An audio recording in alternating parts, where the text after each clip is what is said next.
মাননীয় মুখ্যমন্ত্রী ডক্টর হিমন্ত বিশ্ব শর্মা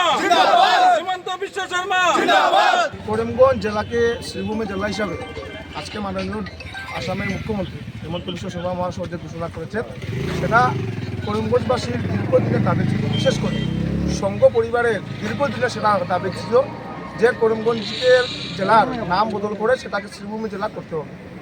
বিগত স্বাধীনতার প্রায় 60 বছর থেকে 60 বছর যে দল ভারতবর্ষকে শাসনের নামে শোষণ করেছে, তারা ভারতবর্ষের ঐতিহ্য সংস্কৃতিকে একবারে দুলন্ত করে শেষ করেছে।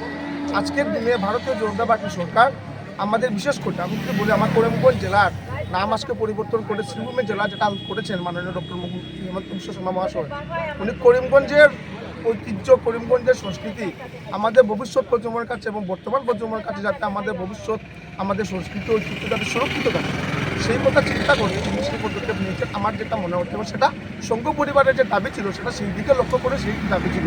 আজকে যারা সেই সময় যারা দাবি রেখেছিলেন সংঘ পরিবারের পক্ষ থেকে, হয়তো আজকে অনেকেই আজকে কানে নেই, হয়তো নেই ওনারা কয়েকজন, কিন্তু ওনারা যে দাবি রেখে গিয়েছিলেন তার সম্মান জানিয়েছেন আজকে আমাদের মাননীয় মুখ্যমন্ত্রী ডক্টর হিমন্ত বিশ্ব শর্মা মহাশয়।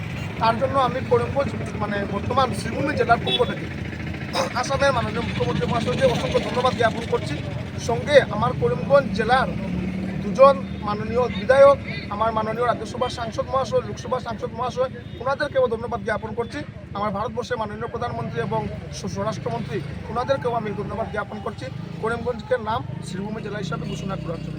ধন্যবাদ। বন্দে মাতরম, ভারত মাতা কি জয়। সময় আতশবাজি হয়েছে আজকে, তেমনই আজকে সেই রূপেই আজকে করিমগঞ্জেও আতশবাজি হচ্ছে। তার কারণ হলো করিমগঞ্জ জেলার নামটা আমাদের যে সংস্কৃতির সঙ্গে যেটা মিল, শ্রীভূমি মার ভূমি, যেটা শ্রীভূমি, সেটাতে আজকে রিনেম হয়েছে। সেটার জন্য মাননীয় মুখ্যমন্ত্রীকে অশেষ ধন্যবাদ জানাই।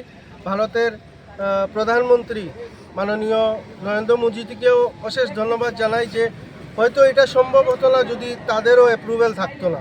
তার জন্য বিজেপি সরকারকে ধন্যবাদ জানাই এই পদক্ষেপ নেওয়ার জন্য। জুবিন গাৰ্গৰ গীতসমূহৰ ওপৰত আধাৰিত গানে কি আনে নামৰ এটা সুন্দৰ অনুষ্ঠান আপোনালোকৰ ওচৰলৈ আহি আছে অতি শীঘ্ৰে।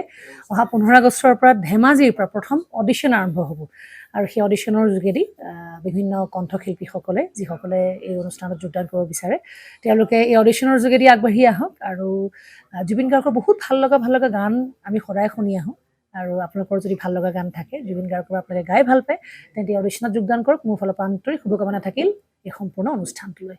ধন্যবাদ।